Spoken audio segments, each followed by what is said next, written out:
I'm Jordan Poole from the University of Michigan Basketball. You are watching TR Sports. Please enjoy.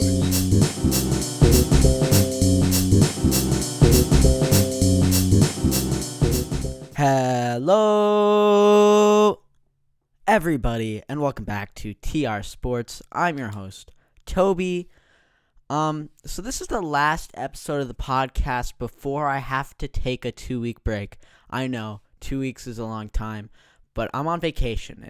I'm going far away. I'm going to Asia, and so I'm not going to be able, when I'm doing tons of stuff over there, to also make a podcast. Like in Maine, I was able to do it because I wasn't far. I could bring my stuff with me, and I was able to produce the podcast. But I'm doing a lot on this vacation, so I will not be able to do the 2 episodes of the podcast. But then we'll be back around August 11th, around that date. So the next podcast will be whatever the closest weekend is. So that's the deal with the podcast. So this is the last episode until August. So that's weird, but that's how it goes. So there's no NBA news for like the first time in the podcast history for this week, I think, because there's no NBA news because, we covered a lot, but I'm just going to cover a couple things now. Trey Burke signs with the Sixers. Great signing. I'm 100% with it. Trey Burke has some flashes of greatness. And he'll really be able to help out that 76ers team. So I want to talk about that. I mean, free agency is winding down in the NBA. So Pau Gasol signs with the Trailblazers. And, that's the latest news on that. Again, not a lot happening in the NBA. But tons of football and some MLB, of course, because we're in the middle of the baseball season. But our first story is going to be talking about the Heisman candidates for this year's college football season. This segment, I have a list, and I'm going to break it down when we get there. Then we're going to talk about the NFL training camp. We're going to talk about some moves, some players, what I think of some teams. Just really a general roundup of the NFL as it is right now. And then we're going to break down some MLB stuff, talk about some players, again, teams, look around the league. I'm also going to talk about the Hall of Fame introductions from last weekend. So we got a lot to cover, even though there's only 3 segments. Each one's pretty much multiple segments rolled into one. So I don't know how long this episode is going to be, but sit back and enjoy the podcast. So our first story, as I said, is about college football, and that's coming up, late August. Around that time is when the college football season starts.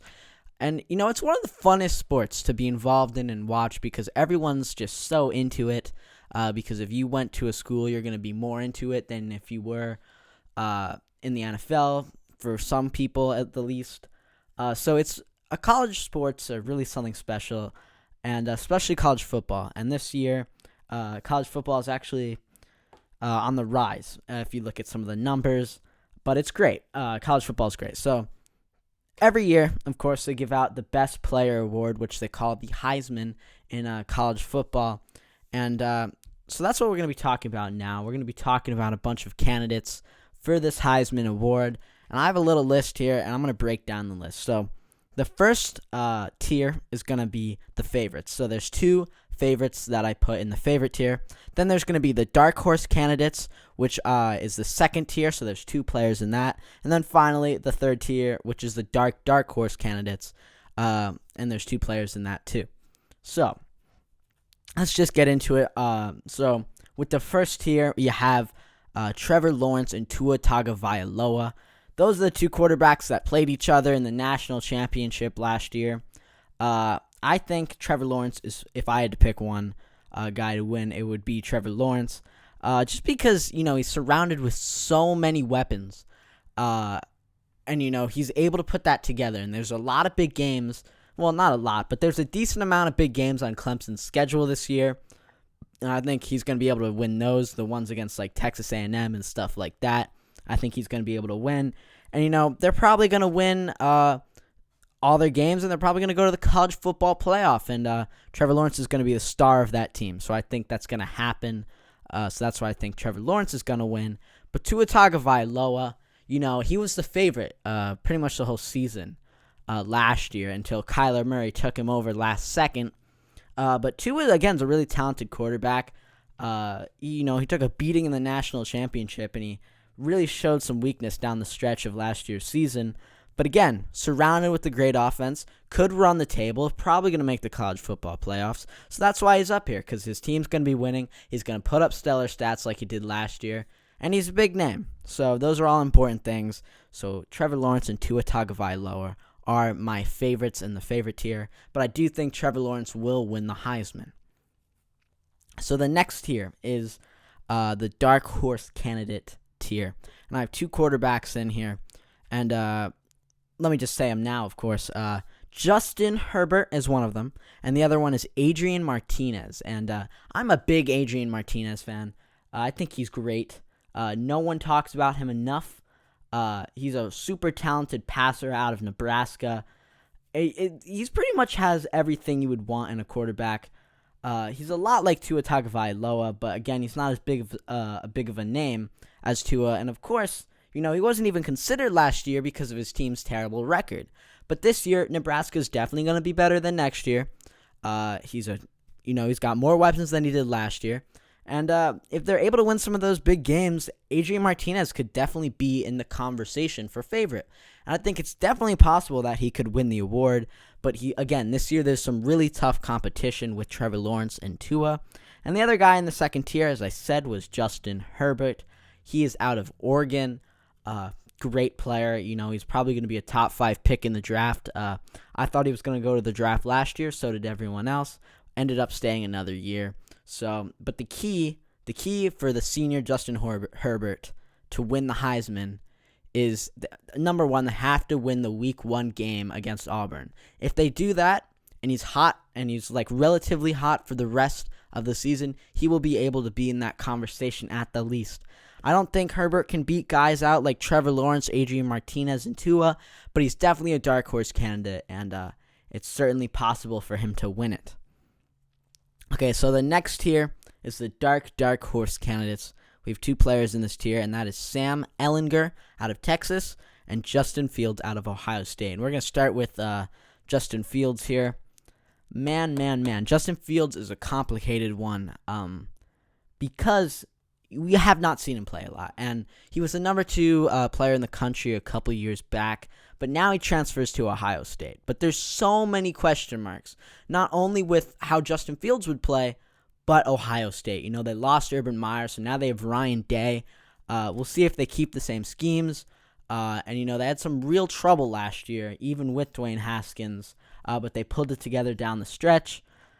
So there's a big question mark around Justin Fields. That's why I put him there. I was hesitant to even put him on the list over some guys, but, he's a great player, as we saw in high school, but we don't really know what he can bring to the table as a college football player and a starter on Ohio State. So we're going to see that. So that's why he's so low on the list. And he also bumped, if it wasn't Justin Fields on the list, it would probably be Jalen Hurts.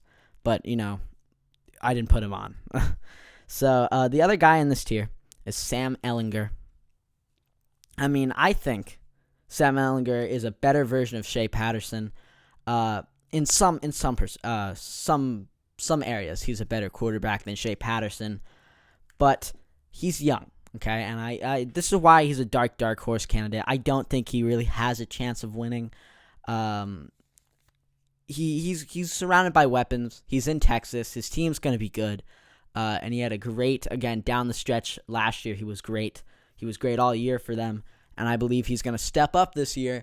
But if he's ever going to win a Heisman, which I don't think he will, it will be not this year, but the next year. Just because I don't feel like he's ready. He's still a really young guy.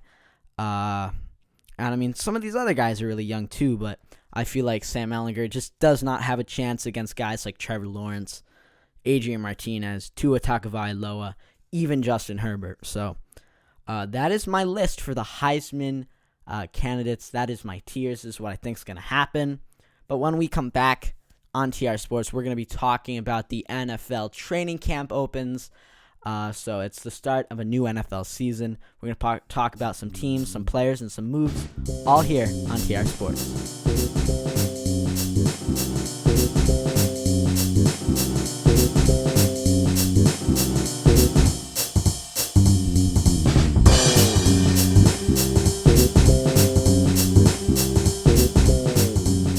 Welcome back to TR Sports. It is now time to talk about the NFL. And, so many people, including myself, are really happy that football is back. And, the regular season isn't here, but training camp opens. And, every year there's training camp. There's a bunch of TV shows covering the training camp that gives you an inside look. And it's almost like training camp has become a big event in itself. And I labeled this segment training camp. But as I said earlier, it's more of an NFL roundup. Because NFL training camp really embodies the best of the National Football League. So we're going to talk about some teams in training camp, and we're going to talk about their teams and how they've been, how their offseason was, how I think they're going to do. And I got 4 different teams that we're going to talk about, and we're going to start down in Oakland. They're going to move to Las Vegas soon, and this team is the Oakland Raiders. This team, we talked about them a long time ago. I want to say like episode 1 is when we first really talked about the Raiders. But, they fired their coach from 2 years ago, and they hired, a big dog coach. They hired John Gruden, who's a big personality, won a Super Bowl. Is he a great coach? It's to be decided. We'll see how he does with this team. But he's a big guy, big personality, and he's been with this Raiders organization before. So he's back. So that's a change they made. Another big personality guy that they got is Mike Mayock. And Mike Mayock is the GM for the Raiders now. And, before this, he was, like Woj in basketball. He was the Woj of the NFL. He reported all of the news, and he was a big news guy. That was him, as well as Adam Schefter, who did that. And he did some of the news, but his real specialty was the draft. He was the Woj of the draft. He did mock drafts. He got a bunch of stuff right. And he was the draft guy for the NFL. So he's the GM of that team. And what's even more interesting about this Raiders team is what they did in the draft. It's very interesting. With the 4th pick, they didn't pick a guy like Josh Allen. They didn't pick a quarterback. They didn't do anything like that. They picked Ceylon Farrell, who's an interesting talent. And I think I graded the pick a B+ way back in episode 2. And I don't hate the pick. I think it's an interesting pick, and it's an interesting idea, and he could develop to be something special. So this Raiders team, they've done unexpected moves. They kept their quarterback. Not to mention, they kept Derek Carr, as I said, but not to mention, they got AB. AB's the Antonio Brown, of course, one of the best receivers in football. They traded for him, I believe, for a 4th or 3rd round pick, which is a great deal. But the only thing about AB is his personality. He's known as a toxic player in the locker room. So I want to see how he unfolds in Oakland. That's why this Raiders team is one of the most interesting teams in the NFL. You got a big personality coach, a well-known GM that we don't know how he's going to perform when he's actually in the NFL. You traded for one of the most well-known and possibly toxic players in the NFL, Antonio Brown. And you kept your quarterback who had a spotty season last year, Derek Carr. So this Raiders team is really interesting. That's why I wanted to talk about them. I really have no idea how they're going to play. I don't think they're going to be anything special. I think they're going to miss the playoffs. But their future is what's really interesting because they're moving to Las Vegas, getting a new stadium, and they have all these pieces. So that should be an interesting team to watch for like the next 4 years to see how they develop as a team. The other team that I want to talk about is the Philadelphia Eagles. ESPN came out with the list on ESPN Plus. I'm not going to link it because it's ESPN Plus. I didn't even read the whole thing, but I know they ranked in this little list story thing. They ranked the NFL teams who have the brightest futures, and the Philadelphia Eagles were number 3. And this Eagles team just has so much talent somehow, but they have to learn how to put it together. Carson Wentz, especially the quarterback for the Philadelphia Eagles, Carson Wentz, has to keep his body intact. If he doesn't do that, it's endgame for the Eagles because they traded Nick Foles. They didn't trade him. He left in free agency, but they don't have a real backup quarterback now. It's just Nate Sudfeld. Carson Wentz has to stay healthy for this Eagles team. Not only because they don't have a backup quarterback, it's because he could be one of the best quarterbacks in the league. And if he's at the top of his game, and if he is, performing like he can at his very best, this Eagles team is unstoppable. And they have a great defense. They have a potential for a great offense. They have some good receivers. Let's see what they can do. And if Carson Wentz stays healthy, I'm telling you guys, it's going to be a sight to see. But I don't believe he'll be able to play all the games this season for the Eagles, sadly. He's got to adjust his playing style to a point where he can survive all the hits he takes and try even not to take those hits, because that's how he's going to adjust his playing style. So Carson Wentz, if the Eagles are going to win a lot, he needs to be healthy, and he was only ranked 96 in NFL's top 100 players, ranked by NFL Network or ESPN. I don't remember who does it, but he was ranked 96, and that's voted on by the players. So I don't know about the Eagles team, but I think they're going to make the playoffs. They even have a chance if they click, and if Carson Wentz stays healthy, they could definitely make the Super Bowl. So watch out for that Eagles team, I'm telling you guys. And then I also want to talk about, we mentioned it briefly when we were talking about the Eagles, the Jaguars. A couple years ago, they made it to the AFC Championship, almost won the game, and almost went to the Super Bowl to play the Eagles. But they lost. They blew it to the Patriots, and now last season, they were expected to do big things. They had a great defense, but that's not what happened. They fell apart. Their offense wasn't good enough. Blake Bortles was the QB of that team. He threw so many interceptions. He's not a good quarterback, and the offense was terrible. That was the issue with the Jaguars. But now they bring in Nick Foles, who's a Super Bowl MVP. And, the team's a year more experienced, pretty much. And they got great players, some great receivers like D.D. Westbrook, who has potential to be really good. But right now, he's just almost a project in that organization. But the defense, if Nick Foles is just an average to good quarterback, right? And the defense plays like they did 2 years ago, they're going to make the playoffs. Okay, they're going to go 11-5 or 10-6. That's what they're going to do. If the defense is what they were 2 years ago, and the offense is just good or average. So this team, it's really going to be another hit-and-miss season. I wasn't high on the hype last year. I didn't think the offense was good enough, but we'll see what they can do this year. And rounding out the segment, I want to talk about the Cardinals.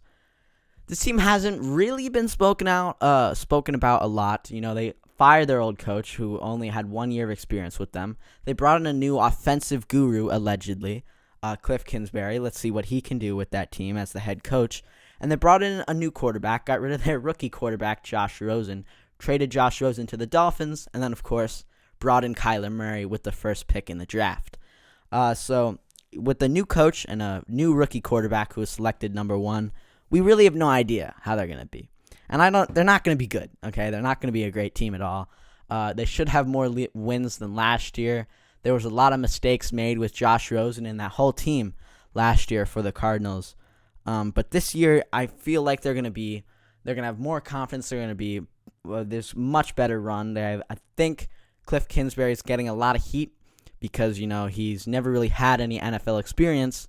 But I believe it was a good signing. You got to take chances sometimes with young guys. And I believe Cliff Kingsbury, as the head coach of the Cardinals, should work out. And, we talked about Kyler Murray, of course, being the number 1 pick and how they brought a new quarterback. But they had a sneaky good draft after that. In round 2, they selected Byron Murphy, who I wanted the Eagles to select in the first round. So they got a great cornerback in the second round. And, they have some other good picks, right? But the other one that really stands out to me is their 4th round pick, Hakeem Butler. They got Hakeem Butler in the 4th round as a receiver. And again, I wanted the Eagles to pick Hakeem Butler. But they didn't. They didn't do it in the second. I don't think they had a 3rd round pick. But Hakeem Butler goes to the Cardinals with the first pick of the 4th round. And those 3 picks, Byron Murphy, Hakeem Butler, and Kyler Murray, really stand out to me that show how good this draft class is. And I believe, in the future, in 5 years down the road, they'll make the playoffs. So this team is, again, another interesting one to watch out for. Big changes, a lot like the Raiders, but I believe they have an even better future. So those are the 4 teams I wanted to talk about as NFL training camp opens. But when we come back, we're going to be talking about MLB, just generally what's happening around the league. I also want to talk about some of the Hall of Fame inductees for the new Hall of Fame class. So I want to talk about all of that right here on TR Sports.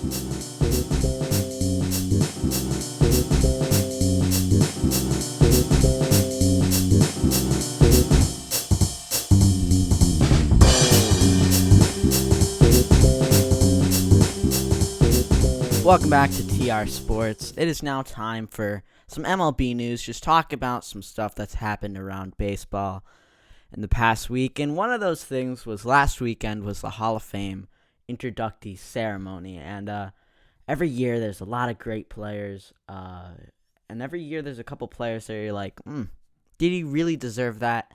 And, this year the really great players were Roy Halladay, Edgar Martinez, Mike Mussina, Mariano Rivera. Those are a couple great players, but, there's a couple players where you're like, did they really deserve that? And those players are Harold Baines and Lee Smith of this year. And one of the issues with the Hall of Fame in the MLB, and I want to be honest with you, I don't know a lot about these Harold Baines and Lee Smith guys, but if you look at their stats, they're nothing special. Okay, there's nothing. I mean, they're good players. Don't get me wrong, like, these are great players, but are they Hall of Famers? Probably not. And one of the issues, as I'm saying, is with stuff like the MLB Hall of Fame, there's real inconsistency, especially when a guy like Harold Baines gets into the Hall of Fame, or a guy like Lee Smith gets into a Hall of Fame, and a guy like Ken Griffey Jr. gets into a Hall of Fame but isn't even a unanimous vote.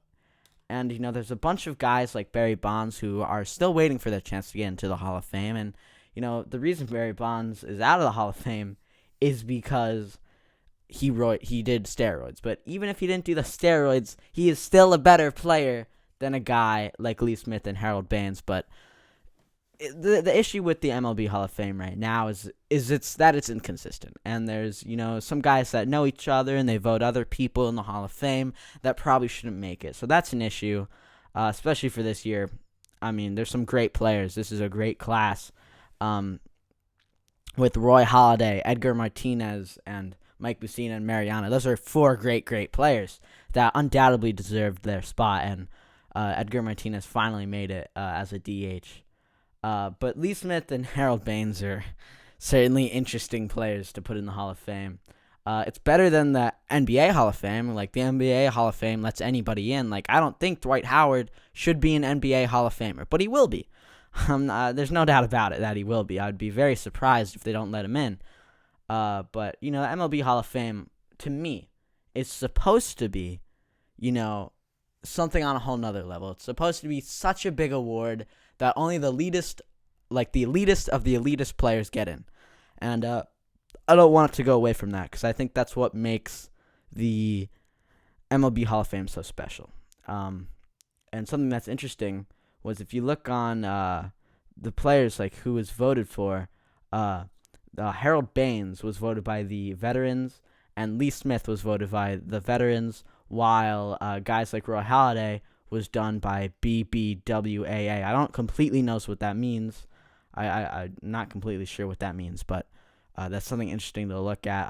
I'll certainly look into that later, and I'll get back to you on that next week if that really means anything, because I just saw that now as I'm recording. But, again, problem with the MLB Hall of Fame is that it's inconsistent. But let's get into some MLB news. There's a lot of hot teams right now. We covered the Nationals last week. Guys like the Cardinals are surging once again. They're now, once again, somehow, the Cardinals are tied for the NL Central with the Cubs, and I gave them an A- in Team Focus, and I think that's about right. They're getting really hot right now. They're playing really well, and they're not even tied anymore. They are one game up as of Saturday for the NL Central. I said the Nationals were hot. I'm not even going to talk about the Phillies this week. It's too painful. They're terrible right now. Another team is the Giants. I want to do a team focus about them. They really are playing well. But the issue with the Giants is I don't know a lot about them. I haven't watched like a single Giants game the whole season. So I would really have to look into them a bit to tell you about what's making them really get hot. And even though they're getting hot, they're still 14 and a half games back of the first spot. And that's how good that Dodgers team is. But they're really surging right now, the Giants. And, the league, we are really getting to the really exciting point in the league where down the stretch, almost every game matters for a lot of teams. Teams like the Red Sox, who are in the midst, as I'm making this podcast of series with the Yankees, are killing them. And I think this is where the Red Sox are really going to start to come for the Yankees spot if they keep, the Red Sox are getting hot, and I feel like they will finish this season in second place. They're going to beat out the Rays eventually, and they're only 0.5 games back of the Rays. And that's a tough top of the division of the AL East. But there's a lot of hot teams in baseball right now, and as we get closer to the postseason, there's a lot more excitement that happens in the MLB. So this is where the league really spices up. Nothing major this week other than the Hall of Fame introductions, just teams. We're getting done with the regular season. We're coming down the stretch, and some teams are taking advantage of that and getting hot, and other teams like the Phillies are absolutely blowing their chance of making the playoffs. But the Phillies it's still possible they can make a wild card, so we'll see. But that does end today's episode of TR Sports. I really do hope you guys enjoyed. I think this episode's about 25 minutes. For 3 segments, that's not bad at all. Again, we're the podcast is growing slowly but steadily, but we're just gonna keep going. Sports, it's kind of slowing down in the middle of August is where sports really hits that standstill. Is where really not a lot happens. But I'm sure there'll be stuff to cover. I'm sure we're gonna be able to pump out at least a 20-minute episode every week. That we're gonna make a podcast in August, which I think is 2 weeks. But thank you guys so much for watching TR Sports. I don't think I have anything else to say. Remember, 2-week break, and I'll see you around August 10th for the next time. I know it's a long time, but I'm giving you a warning now, so be ready for that. And thank you guys so much for watching, and I'll see you later.